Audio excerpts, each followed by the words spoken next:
오늘 말씀의 제목은 심판으로 보존하시는 하나님 앞에서 라는 제목으로 말씀 나누기를 원합니다. 오늘 본문의 시작은 족보로 시작합니다. 하나님께서 성경 가운데 이렇게 누구의 족보다, 누구의 계보다 라고 시작하는 것은 두 번째예요. 앞서 5장에서 아담의 계보가 이러하다라고 분명히 제시를 했었습니다. 그래서 우리가 이 계보, 톨레도트의 의미가 뭐냐라는 것을 앞서서 우리가 설명을 했었습니다. 아담의 그 선택이 어떻게 결과를 가져오게 되고 그 결과가 그 후손들에게 어떠한 영향을 미치는가, 어떠한 파장이 이루어지는가, 이것을 보여주는 것이 누구누구의 계보다, 톨레도트다 라고 이렇게 우리가 알았습니다. 아담의 계보에서 분명하게 에녹과 라멕과 같은 사람들이 나타납니다. 그래서 하나님과 동행하면서 또 하나님의 이끄심, 그로 말미암아 안식을 누리기를 소망하는 그런 소망을 둔 자들도 분명히 있었습니다. 그런데 우리가 지난주에 말씀에서 6장 초두에서 보았던 것처럼 그런 사람이 있었음에도 불구하고 그들의 결국은 아담의 후손들이 가인의 후손과 섞이면서 결국은 하나님 앞에서 악한 존재로 되어버렸다는 것이 아담의 계보의 결말입니다. 그런데 창세기 저자는 이 아담의 계보 뒤에 또 다른 노아의 계보를 설명합니다. 분명히 노아도 아담의 후손이에요. 그런데 시작을 아담부터 이야기하지 않고 다시 노아로부터 말한다라는 것, 노아의 계보다, 노아의 족보다라고 새롭게 시작하고 있다는 것은 뭔가 전환점이 있다는 것이고, 성경의 저자는 노아의 이 선택들이, 노아의 행동들이 후손들에게 어떠한 영향을 미칠 것인가, 미치고 있는가, 이것을 설명하고자 한다는 것을 우리가 알 수 있다는 것입니다.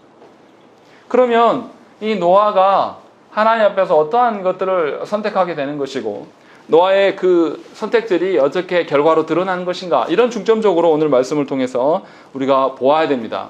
그러니까 창세기 6장에서 저자가 하고자 하는 이야기가 뭔가, 앞에서 아담의 계보가 있었고, 그러나 그 결론이 결국은 심판의 대상이 될 수밖에 없었다는 것.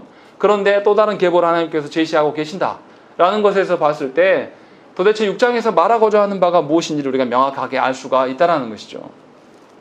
자, 먼저 그러면 하나씩 보면 9절 먼저 말씀을 보아야 됩니다. 9절 말씀 우리 한번 읽어보겠습니다. 읽겠습니다. 시작. 이것이 노아의 족보니라. 노아는 의인이요 당대의 완전한 자라. 그는 하나님과 동행하였으며. 10절도 읽겠습니다. 세 아들을 낳았으니 셈과 함과 야벳이라. 이렇게 되어 있습니다. 분명히 아담의 계보와는 기록 방식이 달라요. 아담의 계보에서는 어떻게 됐냐면 누가 몇 년을 살고 누구를 낳고 낳은 후에 몇 년을 더 살고 아들과 딸들을 낳았다가 몇 년에 죽었다, 이런 방식으로 계속 기록을 했었습니다. 아담의 계보는. 그런데 노아는 이런 방식을 기록하지 않아요. 노아의 진술 방식을 보세요. 9절과 10절 보시면 노아가 누구를 낳았다, 이것이 중요하지 않습니다. 그것을 먼저 언급하지 않습니다. 뭐부터 언급하냐면 9절, 노아가 어떻게 살았느냐, 이것을 먼저 언급하고 있다는 것이죠. 그러니까 인생에서 우리가 자녀를 몇 명을 두고 그 자녀가 무엇이 되고 이런 거 별로 중요하지 않다라는 거예요. 어떻게 사느냐가 훨씬 중요하다는 것입니다. 하나님 앞에서 그가 어떻게 살았는가, 그가 이 땅에서 무슨 업적을 이루고 손을 몇 대 손을 낳고 뭐 이런 것이 중요한 중점이 아님을 밝히고 있는 것. 이것이 노아의 계보다, 노아의 족보다라고 처음부터 시작을 하고 있는 것입니다. 그러니까 우리가 봐야 될 것은 노아가 어떻게 살았는가, 이것이 굉장히 중요한 것이고, 그것이 우리의 삶의 방식이 되어야 됨을 우리가 엿볼 수가 있는 것이죠. 그리고 노아의 계보에는 죽음에 대한 언급이 없습니다. 아담의 계보에는 계속 죽었다라는 이야기가 나와요. 결국은 뭡니까? 사탄이 아담과 하와에게 선악과를 먹으면 죽지 않는다 라고 말했던 말이 거짓말이다. 아무리 아담의 계보여도 계속 죽었다 라는 것을 5장에서 고발하고 있었던 것이죠. 그런데 6장에 와서는 이 죽음에 대한 이야기를 하지 않아요. 특별히 노아에게서는 죽음에 대한 언급을 하지 않습니다. 그리고 노아가 어떻게 살았는가, 이것을 중점적으로 다루고 있다는 것이죠. 그러니까 노아의 계보는 아담의 계보와는 뭔가 다른 것이 있는 것이고, 이 다른 것이 매우 중요하다는 것이에요. 그러면 성경에서 노아의 계보에서 드러내고자 하셨던 그 하나님의 뜻이 무엇인가 우리가 이것을 봐야 되는 것입니다. 9절에 보면 뭐라고 되어 있습니까? 노아에 대한 설명이 있어요. 뭐라고 되어 있냐면 의인이다. 그리고 또 당대의 완전한 자다. 이렇게 기록하고 있습니다.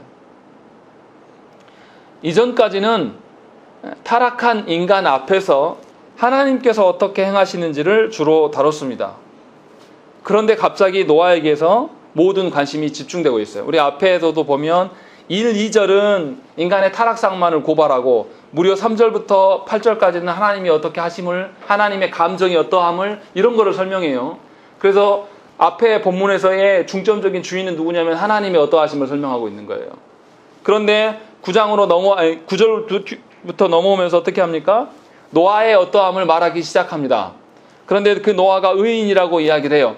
근데 이 의인이라는 것을 베드로 사도가 뭐라고 이야기하냐면 베드로 후서 2장 5절 말씀에 옛 세상을 용서하지 아니하시고 오직 의를 전파하는 노아와 그 7 식구를 보존하시고 경건하지 아니한 자들의 세상에 홍수를 내리셨으며 이렇게 기록하고 있습니다. 그러니까 베드로 사도는 노아가 혼자만 의로운 것이 아니에요. 의로움을 다른 사람들에게 전파하는 자로 서 있었다라고 이야기를 하고 있는 것이죠. 노아의 시대는 어떻습니까? 하나님으로부터 완전히 타락한 시대예요. 자기들이 보기에 좋은 것들이 하나님의 말씀보다 훨씬 더 월등한 시대입니다. 그래서 자기들이 하고 싶은 대로 살아가는 거예요. 그런데 이런 모습은 우리 시대도 똑같습니다. 우리 시대도 내가 보기에 좋아 보이는 것들을 자녀에게 주고 내가 보기에 좋은 것들로 삶의 방식들을 선택하고 심지어 우리의 예배 시간도 우리의 편리한 시간으로 맞춰서 우리끼리 합의 봐가지고 우리가 좋은 대로 이런 식으로 활용하면서 하나님의 어떠함을 말하는 시대가 되어버렸습니다. 그러니까 하나님의 중심적인 것이 아니라 우리의 보기에 어떠함. 아까도 대우리 문답 시간에 공부 시간에 말씀드렸지만 우리의 시대 사조가 하나님을 떠나서 우리가 할 수 있다. 우리의 어떠함을 근거로 인하여서 내가 느껴지지 않으면 신도 없는 것이고 내가 원하는 방식이 아니면 신도 상관이 없는 거예요. 이런 방식으로 살아가는 거죠. 그러니까 노아가 살았던 그 시대가 우리 시대와 꼭 닮아서 그렇게 했습니다. 분명히 하나님께서는 한 남자와 한 여자가 한 몸을 이뤄서 가정이 될 것이다 라고 말씀하셨는데 그들이 어떻게 합니까? 자신들의 보기에 좋도록 그냥 여자를 여러 명 취하면서 그냥 가정을 이뤄가는 거예요. 가정이 그러하니 사회가 어떻겠습니까? 그런 방식으로 자신들의 보기에 어떠한 대로 살아가는 거예요. 이렇게 악한 시대 가운데 노아가 놓여져 있습니다. 어찌 보면 노아의 삶이 굉장히 이질적이고 사람들한테 외면받는 삶이었을 거예요. 노아는 아내가 한 명뿐입니다. 그래서 굉장히 위축당하고 사람들한테 비난받고 유혹을 받았을 것입니다. 그런데도 불구하고 노아가 의인이라고 설명을 하고 있고 더군다나 뭐라고 이야기하냐면 당대의 완전한 자다라고 이야기하는 것이죠.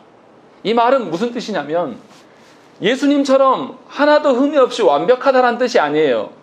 당대의 그 시대의 완전한 자다라고 하는 거예요. 그러니까 그 시대의 사람들과 확실히 구별되는 자였다. 지금 이 이야기를 설명하고 있는 거예요.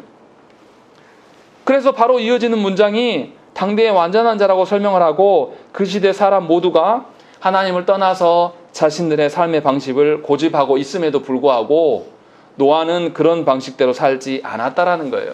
하나님께서 명하시는 그 방편대로 살고 있음을 강조하고 있습니다. 그래서 노아가 의인이라는 뜻이고 완전한 자라고 설명을 하고 있는 겁니다. 예수님처럼 완전하다는 뜻이 아니에요. 또 어떻습니까? 우리가 본문에 보면 13절에 보시면 11절에도 있습니다. 그때 온 땅이 하나님 앞에 부패하여 포악함이 땅에 가득하였다라는 것이죠. 아내만 여러 명을 두는 것이 아니라 포악함, 폭력이 난무하는 시대란 말이에요. 그래서 자기의 힘대로 모든 것을 다 헤쳐내버리는 힘 있는 자는 뭐든지 해도 됩니다. 우리 사회가 그렇지 않습니까? 이번 주에 한 국회의원이 질의를 했는데 법원에 대해서 질의를 했는데 법관이 임직 기간이 10년이에요. 그런데 이 사람들이 성범죄를 일으켜도 그 자리 10년 동안 보장을 받습니다. 실제로 그렇게 해요. 그래서 국회의원이 이게 말이 되냐? 어떻게 그런 사람을 재판관으로 두냐? 이거 바꿔야 되지 않냐? 라고 계속 질의를 했던 것을 보았습니다. 우리 시대가 그렇습니다. 힘 있는 자는 뭘 해도 돼요. 어떤 폭력을 저질러도 살아있고 여전히 괜찮습니다. 우리 시대랑 똑같이 닮아 있는 거죠. 그러니까 폭력이 난무하는 그런 시대. 그러니까 자신의 능력과 자신의 힘에 의존하며 살아가는 시대. 이것이 우리 시대의 모습이에요. 그러니까 옆에서 남 죽든지 말든지 상관없는 거죠. 내 새끼와 나와 내가 속한 공동체가 제일 중요한 것이고 거기에서 안정만 찾으면 상관없는 거예요. 그래서 우리 시대에 홀로 죽어서 몇 달이 지났는데 나중에 발견되는 사람들이 나타나고 또 아이들이 부모한테 엄청 두들겨 맞고 학대받아서 집을 탈출하는 그런 일들이 우리 가운데 있지 않습니까? 노아의 시대도 그랬던 것 같아요. 그래서 포악함이 땅에 가득하였다라고 하는 거예요. 그러니까 힘 없는 사람은 죽어 나자빠지는 시대인 거예요. 그냥 힘 없는 사람은 힘 있는 자에게 잡아먹히는 시대. 우리도 그러지 않습니까? 아파트 관리하시는 그 경비분들이 얼마나 많은 일들을 얼마나 폭행을 당합니까? 그런 일들이 버젓이 있어도 우리는 분노하지 않아요. 그냥 그의 직종이 그렇기 때문이다 라고 생각하는 것이고 어쩔 수 없다라는 것이 우리의 입장이라는 것이죠. 그러한 시대 속에서 노아는 그러한 방식들을 다 버렸다라는 거예요. 하나님의 힘에 의존하고 하나님의 능력에 의존하며 살았다라는 것이죠. 그래서 9절 하반절에 뭐라고 되어 있습니까? 그는 하나님과 동행하였다 이렇게 기록하고 있는 것입니다. 에녹의 경우와 똑같죠. 에녹도 하나님과 동행한 자였다라는 기록이 있었던 것처럼 노아 역시도 그 시대의 흐름을 따르지 않았다라는 거예요. 그 시대에 유행하는 것과 그 시대에 사람이 알아주는 것과 그 시대에 사람이 인정받기 위해서 살았던 사람이 아니라는 거예요. 그러면 굉장히 외롭습니다. 그런 방식으로 살아가려면 굉장히 힘들어요. 그런데 노아는 그 시대의 조류가 한 방향으로 흘러가는데 거기에서 그 시대의 문화나 유행을 거슬러서 혼자만의 방식으로 그것이 자기의 고집이 아니라 하나님께서 명하신 방식으로 살아갔다는 것이죠. 근데 이것이 어떻게 가능합니까? 성경의 그 기록들을 잘 봐야 됩니다. 9절 앞에 뭐가 있냐면 8절 말씀 우리 함께 읽겠습니다. 시작. 그러나 노아는 여호와께 은혜를 입었더라. 분명히 하나님께서 3절부터 7절까지 무슨 이야기를 하셨냐면 이 시대가 얼마나 타락했는가, 그래서 하나님의 그 감정이 어떠한 것에 도달했는가를 쭉 설명하셨어요. 그런데 놀랍게도 그 속에서 그러나 노아는 하나님께 은혜를 입었다라고 기록하고 있는 것이죠. 다시 말하면 하나님의 은혜가 아니고서 어떻게 우리가 이 시대의 문화나 유행이나 그 시대의 가치관을 거스를 수 있습니까? 그럴 수 있는 사람은 아무도 없어요. 하나님의 은혜로만, 하나님의 은혜를 주심으로 베풀어 주심이 우리 가운데 없으면 어느 누구도 하나님 앞에 살 수가 없다는 것이죠. 그러니까 의인으로 살아간다는 것은 하나님께서 허락해 주실 때만 가능한 일이에요. 우리는 우리의 노력과 우리의 수고와 우리의 어떤 결정에 의해서 인생이 달라질 것이라고 생각을 합니다. 심지어 예수 믿는 사람들도 오랫동안 신앙생활을 해오면서 자신이 한 경력을 내세워요. 제가 마음 아파하는 건 뭐냐면 최소한 목사님들이라도 교회에 자기 소개를 할 때 자기 스펙을 말 안 했으면 좋겠어요. 그런데 얼마나 자랑을 하는지 모르겠습니다. 이것이 하나님과 무슨 상관이 있습니까? 이것이 하나님의 일하심과 하나님의 은혜 가운데 붙들렸던 목회자라고 말할 수 있는 것입니까? 사실은 이렇게 말하면 안 돼요. 우리 중에 하나님의 은혜 없이 스스로 설 수 있고 하나님의 은혜 없이 그나마 사람 노릇 할 수 있고 살아갈 수 있는 사람은 아무도 없단 말이에요. 분명히 하나님께서 은혜를 주셨을 때 은혜를 그냥 주셨다라고도 한 게 아니라 창세기 기자는 은혜를 입었다라고 이야기하는 거예요. 하나님이 온 그 노아의 모든 것을 은혜로 다 입혀놓으셨다는 거예요. 완전히 수동적인 것이죠. 그랬을 때에 노아가 하나님 앞에서 어느 정도의 의로움을 취할 수가 있었던 거예요. 그러니까 우리가 알아들어야 되는 거예요. 의롭다라는 것은 내 뜻대로가 아니에요. 나를 부인하는 겁니다. 내 방식일 수가 없는 거예요. 내가 어떻게 살아왔고 나의 업적을 누가 알아주라고 말하는 것 자체가 의로움이 아니에요. 이미 하나님께서 떠나 있는 것이기 때문에. 그렇기 때문에 정말 의로운 자는 하나님 앞에 겸손하고 하나님 앞에서만 어떻게 보일 것인가를 염려하는 사람이에요. 그것이 노아의 삶의 태도라는 것이죠. 그러한 자가 하나님과 동행할 수 있다. 지금 이것을 이야기를 하고 있는 거예요. 그러니까 우리가 살아가면서 우리의 살아가는 방식은 뭡니까? 하나님이 어떻게 하심 앞에서 우리가 반응하는 것이지 우리가 계획을 세워놓고 하나님이 내 뜻을 이루어주려고 비는 것이 아니에요. 6장 전체에서 보세요. 6장 전체에서 사람이 뭐 했다라는 기록은 별로 없습니다. 11절부터 쭉 또 뒤에까지 나오면 21절까지 나오는 내용이 뭐냐면 하나님이 말씀하심이 나와요.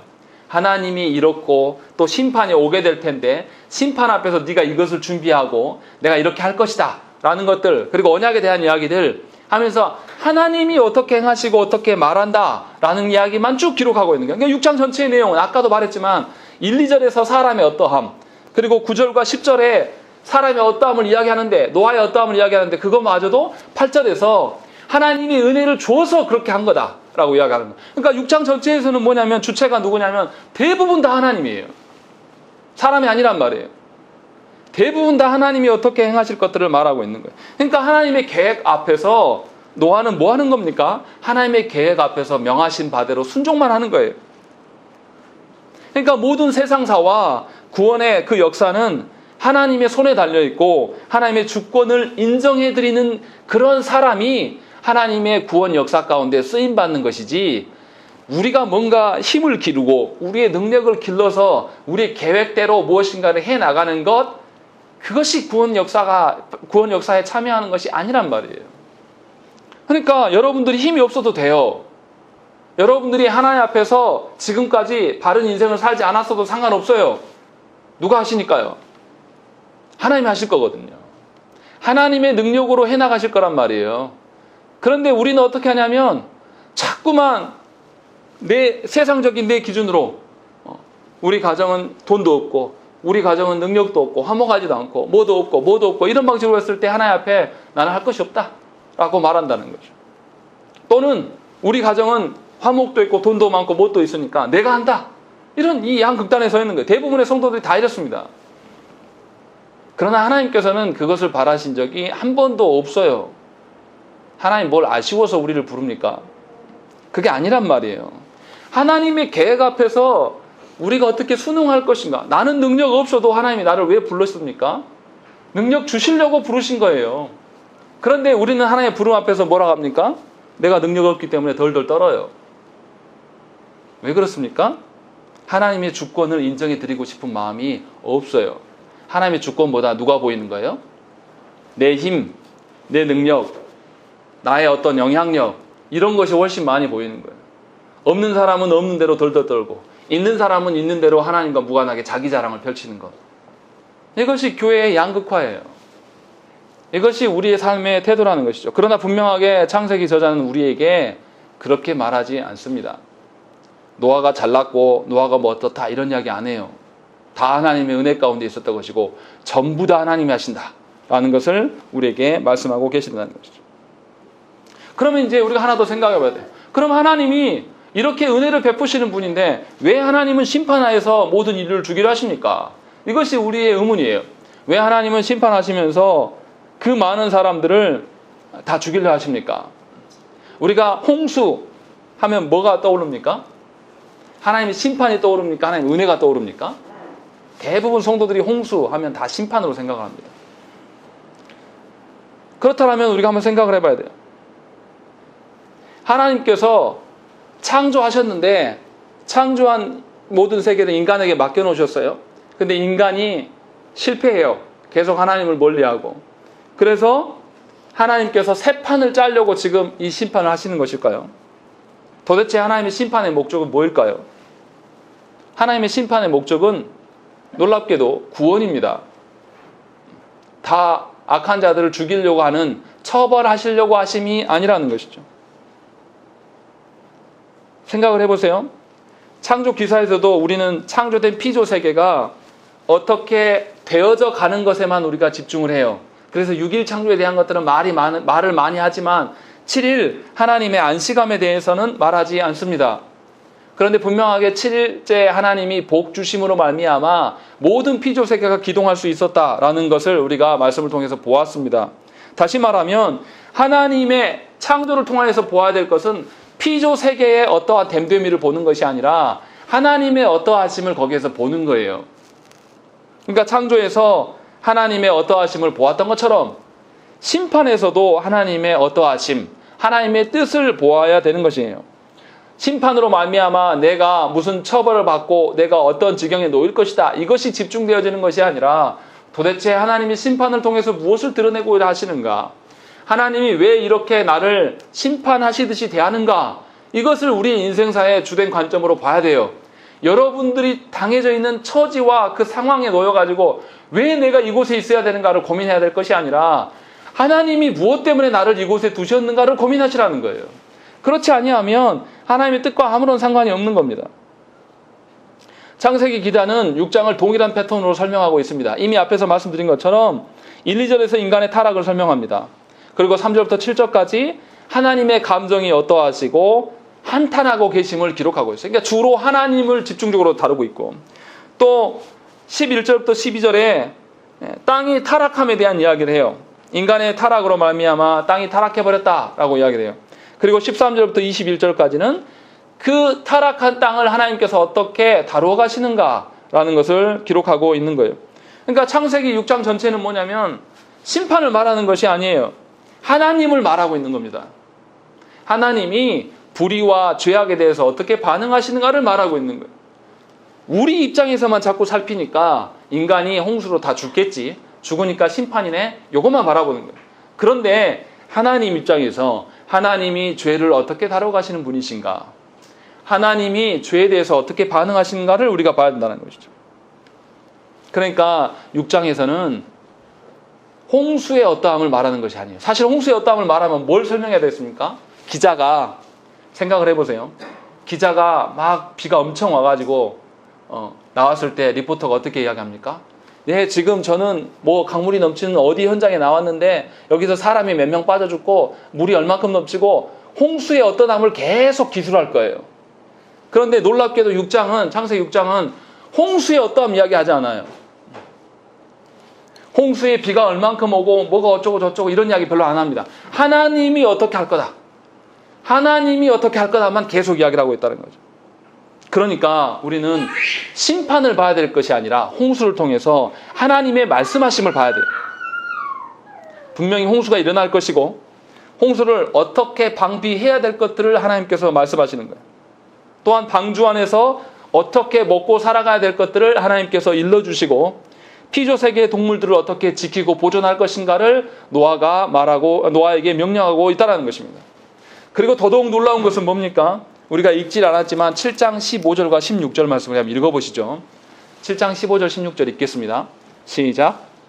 푸른 생명의 기운이 있는 육체가 둘씩 노아에게 나와 방주로 들어갔으니 들어간 것들은 모든 것의 앙수라. 하나님이 그에게 명하신 대로 들어가매 여호와께서 그를 들여보내시고 문을 닫으시리라. 예, 하나님께서 동식물들을 노아에게 모으라고, 방주에 태우라고 명령을 6장에서 하셨어요. 근데 7장에 보니까 누가 태우셨습니까? 누가 불러 모으셨습니까? 하나님께서 불러 모으셨어요. 그리고 노아가 다 타고 나니까 그 방주의 문을 누가 닫으십니까? 하나님이 친히 닫으셨음을 우리가 알 수 있는 거예요. 그러니까 하나님께서 구원의 어떠함을 노아에게 네가 구원주가 되라 이렇게 말씀하시지 않았어요. 하나님이 죄를 다 도말하실 텐데, 다 쓸어버리실 텐데 죄에서 너를 건지고 이 피조 세계를 건지기 위한 방편들로 방주를 주셨고 이 방주에 너희 다 불러 모을 것을 명령하셨지만 친히 하나님께서 이 모든 것을 행하셨단 말이에요. 그러니까 하나님이 심판하시는 하나님이십니까? 구원하시는 하나님이십니까? 구원하시는 하나님이에요. 그러니까 하나님의 심판은, 다시 말하면 심판만을 말하지 않나요? 분명히 구원을 전제하고 있습니다. 그러니까 홍수에 대한 이야기는 분명히 하나님의 구원을 말하고 있는 것입니다. 그러니까 하나님의 심판의 목적은 뭐냐면 인류를 죄 가운데 머물지 않게 하고 하나님의 의로움 가운데 살게 하시기 위하여서 새로운 기회를 부여하시기 위한 홍수예요. 그러니까 우리가 알아들어야 된다는 것이죠. 그러니까 하나님이 인간 창조를 실패하셨기 때문에 심판하심이 아니란 말이에요. 착각하시면 안 된다는 거죠.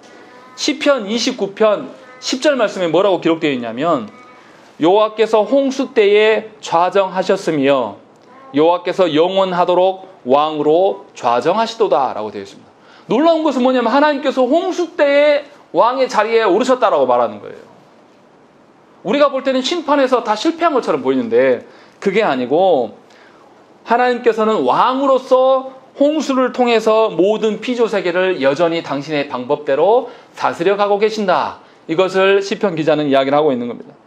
그러니까 하나님께서 타락한 인류를 모두 죽이는 것이 목적이 아니라 다시금 새롭게 하실 수 있는 기회를 제공하고 계시고 그 기회 가운데 순응하는 자를 하나님께서 보존하시고 지키신다. 이것이 하나님께서 피조 세계를 다스려 가시는 방식이다. 이것을 우리에게 지금 알려주고 있는 거예요. 그러면 하나님의 그 다스림 앞에서 우리가 어떻게 반응해야 되겠습니까? 하나님 그 방식으로 하면 내가 좀 불편해요. 하나님의 그 뜻하신 바를 그대로만 하면 내 사업은, 내 건강은, 내 자녀는, 내 또 다른 어떠함은 이거 어떻게 하실 거예요? 이렇게 말하지 않는단 말이에요. 노아가 하나님의 말씀하심에 대해서 아니요, 제 생각에는 이랬습니다. 이런 말 한마디도 안 나와요. 다 하나님께서 말씀하신만 나온다라는 거죠. 그러니까 하나님의 다스리시는 그 방편 앞에 사람된 우리는 순응하는 존재예요. 하나님의 구원 역사가 무엇인지 알아야 순응할 거 아닙니까? 또 하나님이 실패하시지 않으시는 분이심을 우리가 알아야지 하나님을 더욱더 신뢰할 거 아닙니까? 그러니까 하나님의 방식에서 하나님의 입장에서 피조 세계를 바라봐야 될 눈이 필요한 거예요. 그런데 우리는 우리의 처해져 있는 상황에서 모든 것을 판단한단 말이에요. 말씀을 가르쳐라 라고 이야기하면 말씀을 가르치는 일에 집중하는 것이 아니라 내 형편과 상황이 이래서 못 가르칩니다. 한국 교회가 고민하는 게 뭡니까? 코로나 때문에 어찌할까를 이야기하고 있는 거예요. 하나님이 코로나를 못 이겨서 우리를 부르신 것이 아니에요. 방법론적으로 코로나 때 이렇게 하고 저렇게 하라고 우리한테 계획을 세우고 연구하라고 코로나를 주신 게 아니란 말이에요.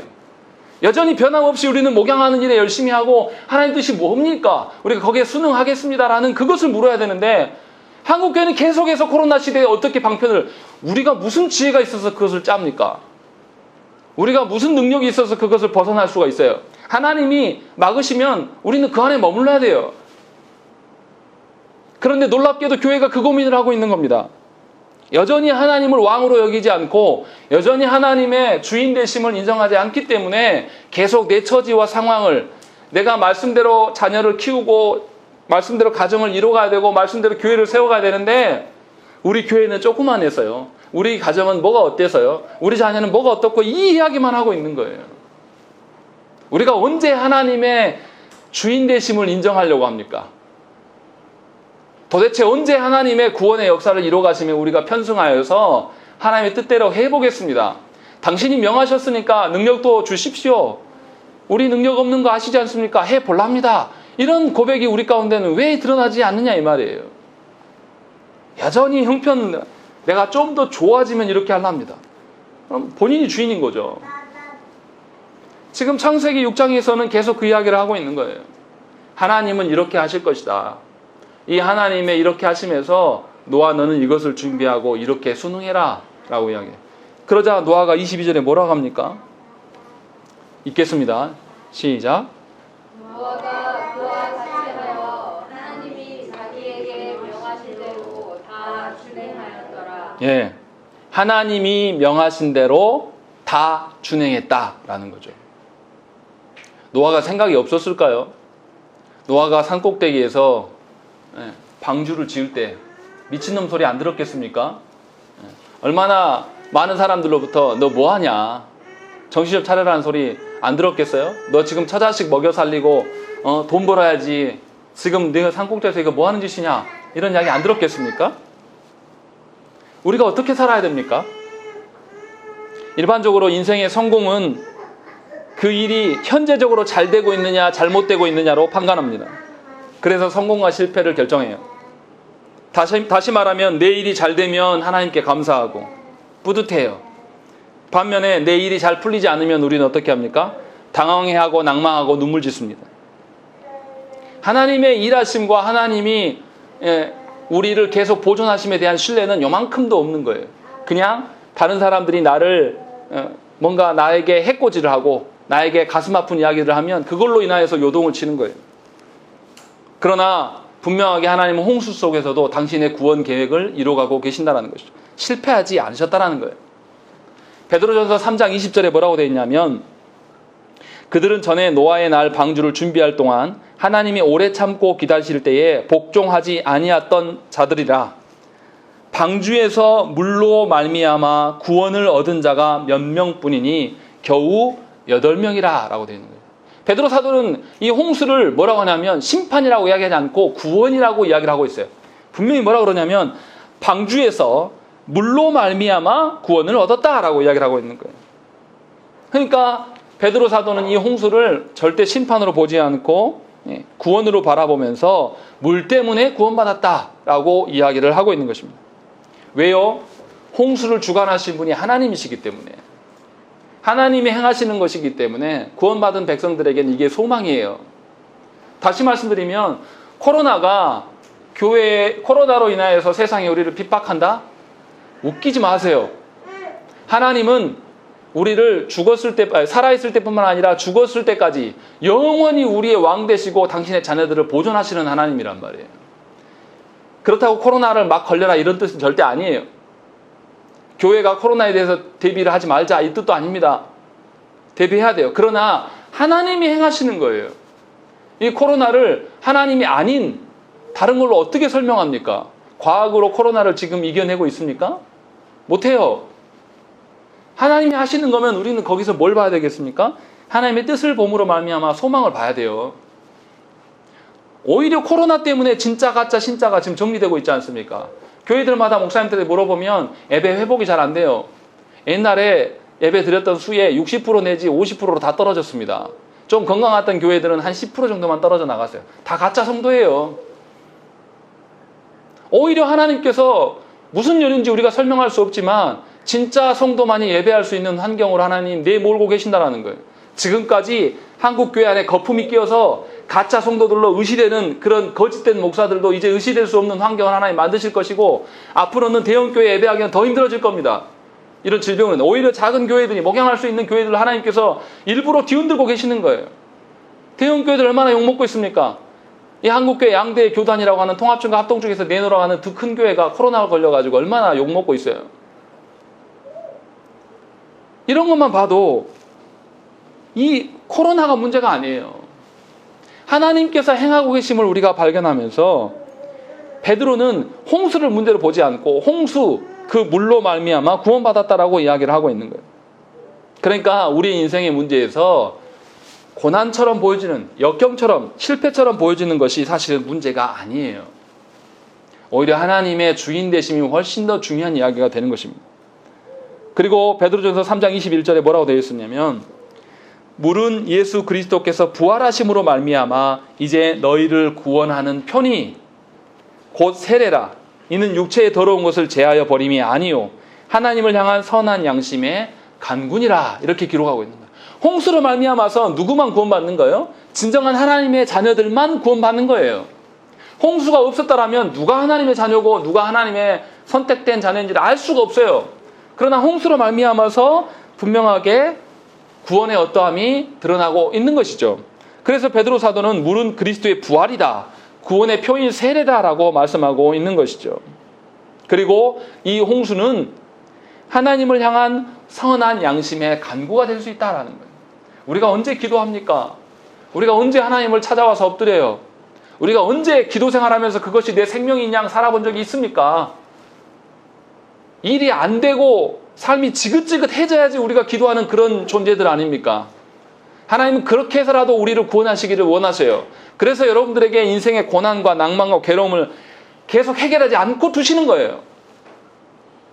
그러니까 심판이 아니죠. 여전히 구원하시기 위한 것이라는 거예요. 그런데 우리는 거기에 짓눌려가지고 그 고난에 짓눌려가지고 평생 거기에 짓눌려 울고만 살아가는 거예요. 얼마나 하나님 안타까우시겠습니까? 얼마나 하나님께서 구원의 어떠함으로 우리를 손 내밀고 계셔서 우리를 낮추시고 세상 가운데 연약한 자로 보이게끔 하나 두셨으면 우리는 하나님께 소망을 보면서 야 내가 하나님 나라를 위하여서 살아야 되겠다. 세상적인 기준으로 봤을 때는 자격도 없고 능력도 없고 아무렇지도 않은 그런 사람인데 내가 하나님의 방식대로 부르시고 계신 거라는 걸 알아야죠. 그리고 그 일에 우리가 노력을 해야 되지 않겠습니까? 거기에 우리의 마음을 두어야 되지 않겠습니까? 그래서 베드로 사도처럼 고난이 우리의 죄를 씻는 물이다. 고난이 그리스도의 부활이다. 고난을 통하여서 우리의 구원을 확증하는 세례와 같다라는 것들이 저와 여러분들 가운데 고백이 되어야 한다는 것이죠. 오히려 타락한 우리들의 뜻대로 내가 정한 인생의 목적대로 살아가고 그것이 되어져 가는 것이 하나님의 심판입니다. 내 계획과 내 방편대로 모든 것이 잘 돼가요. 그 사람이 하나님을 신뢰하겠습니까? 그것이 종말이에요. 우리 중에 선한 자가 누가 있습니까? 아무리 훌륭한 목사님이라도 하나님을 의존하지 않고 자기의 뜻과 계획대로 세움이 하나님과 무슨 상관이 있습니까? 분명히 알아야 된다는 것이죠. 하나님께서는 오히려 당신의 자녀들에게 인생을 가로막고 서셔요. 우리가 달려가는 것이 그 목적이 타락해 있기 때문에 그곳에서 내버려 두지 않고 우리의 인생 한가운데서 서셔 장애물처럼 서 계신단 말이에요. 그리고 우리를 막으십니다. 그리고 당신의 주권대로 우리에게 순응하시기를 요청하시는 거예요. 하나님이 제시한 길로 돌아오라고 하나님께서 요청하시는 것이죠. 그러니까 하나님의 주권을 아는 자, 내 뜻대로 되어져 가지 않고 내 계획대로 다 안 되는 것, 무너지는 현장에서 도리어 깨닫고 내가 하나님의 방식대로 살아야 되겠다라고 인정하는 것, 이것이 하나님께서 베푸시는 구원을 맛보는 자의 삶이에요. 하나님의 주권을 인정해드리는 삶이란 말이에요. 그러니까 저와 여러분들은 세상에서 실패하고 실패된 가정 안에 살고 어려움 중에 있어도 사실은 상관이 없는 거예요. 좀 낫고 온전해 보이는 가정이 얼마나 있습니까? 제가 목사로서요, 부목사로 지내면서 중형교회들 이렇게 신방을 해보면요, 제대로 된 가정 거의 없습니다. 10가정 중에 있으면 한 가정 있을랑 말뚱해요. 그렇게 믿음이 있었다 보였던 집들도 내막을 들여다보면 정말 이거는 왜 이렇게 살지? 라고 생각되는 부분이 다 있습니다. 남의 가정이라 모르는 것뿐이에요. 다 그렇게 살아갑니다. 중요한 것은 그러한 고난 속에서 실패처럼 보이는 그 현실 속에서 나는 실패해도 누구는 실패하지 않으신다? 하나님은 결코 실패하지 않으신다.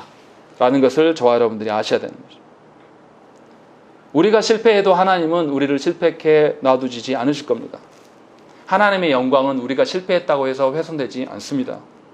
하나님께서는 화를 복으로 만드시고 악을 선으로 충분히 바꾸실 수 있는 부활의 하나님이세요. 생각을 해보세요. 방주를 하나님께서 만드실 때, 방주를 만들 때 어떻게 만들어 갑니까? 하나님께서 가로, 세로, 높이 얼마 이것만 이야기하세요.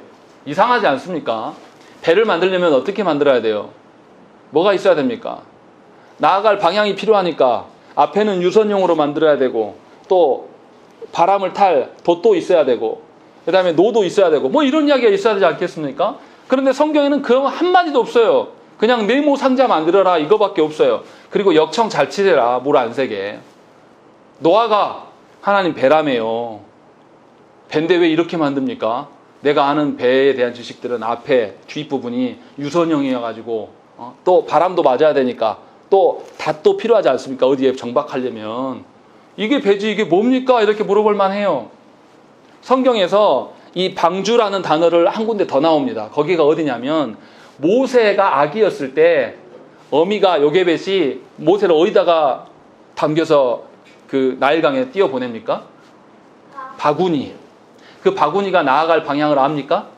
몰라요. 그냥 물에 뜨는 용도밖에 없어요. 지금 방주도 딱 그거예요. 나머지는 누가 하시겠다라는 거예요. 하나님이 하시겠다는 거예요. 요게벳의 어미의 마음이 어땠겠습니까? 나일강 우글거리는 거기에 그 악어떼들이 우글대는 그곳에 자기 피덩이, 아직 잘 엄마도 못 알아보는 그 피덩이를 그 방주 안에 집어넣고 떠나보낼 때 엄마 마음이 얼마나 두려웠겠습니까? 악어 사이를 지나갈 때 얼마나 이 어미의 마음이 타들어가겠습니까? 그런데 하나님께서는 전혀 상상하지도 못하게 그 바구니를 어디로 이끄셨어요? 공주의 자리로, 공주가 목욕하는 곳으로 하나님 이끄셨단 말이에요. 하나님께서 우리를 죽이시지 않아요. 하나님께서 노아에게 방주를 명하실 때도 닻을 만들어라, 노를 저어라, 돛을 만들어라 이런 이야기 하나도 안 하신단 말이에요. 그냥 네모 상자를 만들라고 말씀하시는 거예요. 왜 이렇게 말씀하십니까? 저와 여러분들은 그냥 교회 안에 하나님의 품 안에 있으면서 세상과 섞이지만 않으면 돼요. 세상으로부터 그냥 둥둥 떠 있기만 하면 되는 거예요. 나머지는 누가 이끄시니까. 하나님께서 이끌어 가시려고 우리를 교회, 하나님의 방주 가운데 우리를 불러놓으셨단 말이에요. 그런데 우리는 계속 근심합니다. 이 교회가 동력이 없는 것 같고, 이 교회가 사람이 있어가지고 재원이 있고 돈이 있어야 되는데 사람도 안 오는 것 같고, 그런 쓰잘데기 없는 열면 하시는 거예요. 하나님이 이끌시겠다고 약속을 하셔서 부르셨는데 그런 고민들을 하고 있어요.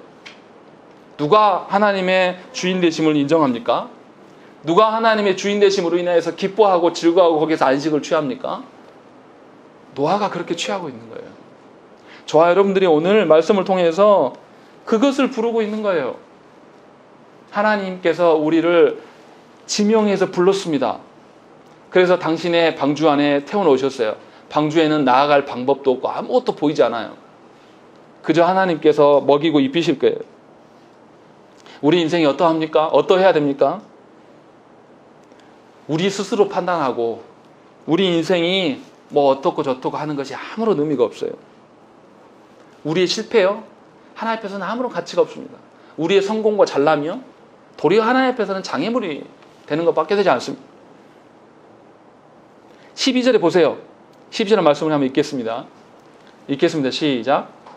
하나님이 보신즉 땅이 부패하였으니 이는 땅에서 모든 혈육 있는 자의 행위가 부패함이었더라. 분명히 하나님께서 보시기에 땅이 어떠했다라고 기록하고 있어요. 창세기 저자가 볼 때에 땅이 어떠하다 이 말 안 합니다. 하나님이 판단하신 거예요. 하나님이 판단하셔서 사람의 행위가 부패하다라고 하면 부패한 거예요. 제가 무슨 말씀 드리려고 하는 겁니까? 여러분들의 인생을 여러분들 스스로 판단해서 뭐가 어쩌고 저쩌고 하지 마시라는 거예요. 하나님이 보실 때 여러분들의 인생은 달라요. 그래서 하나님의 자녀 되게 해서 불러놓으신 거란 말이에요.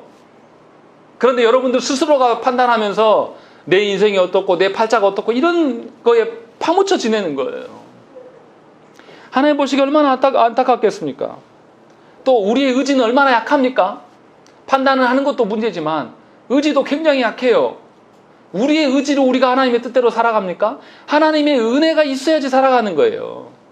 하나님이 우리를 이끄시겠다라고 약속을 하셨단 말이에요. 또 우리의 정서는 어때요? 우리의 정서는 하나님에 반응하는 정서가 아니에요. 보여지는 사람들에게 반응하는 정서, 보여지는 현실 때문에 반응하는 정서란 말이에요. 내내 잘 지내다가 이번 주에 코로나가 광주에 4명이나 탁 나오니까 불안하잖아요.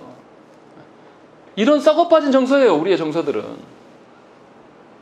도리어 하나님께 우리가 구해야 돼요. 하나님, 제 의지 아시죠? 제 정서 아시죠? 제 판단력 아시죠? 하나님의 뜻대로, 하나님의 판단력에 의지할 수 있게 좀 해주십시오. 하나님의 정서에 반응할 수 있는 신자가 되기를 위해서 하나님께 구해야 돼요. 하나님의 자녀는 뭐만 하면 됩니까? 하나님의 명하신 바에 그저 충성하면 돼요. 하나님이 명하신 것 그 안에서 하나님께서 함께 해주시기를 구하기만 하면 되는 거예요. 미리 앞날을 걱정하고 미리 모든 것이 끝난 것처럼 살아가는 것이 아니란 말이에요. 다시 정리하면 이런 거예요. 하나님께서는 우리의 고난, 심판과 같은 그 고난으로 우리를 보존해 가시는 하나님이십니다. 저와 여러분들은 그 하나님 앞에서 하루하루를 살아가시는 분들이에요. 그러면 저와 여러분들의 인생을 어떤 방식으로 봐야 되겠습니까?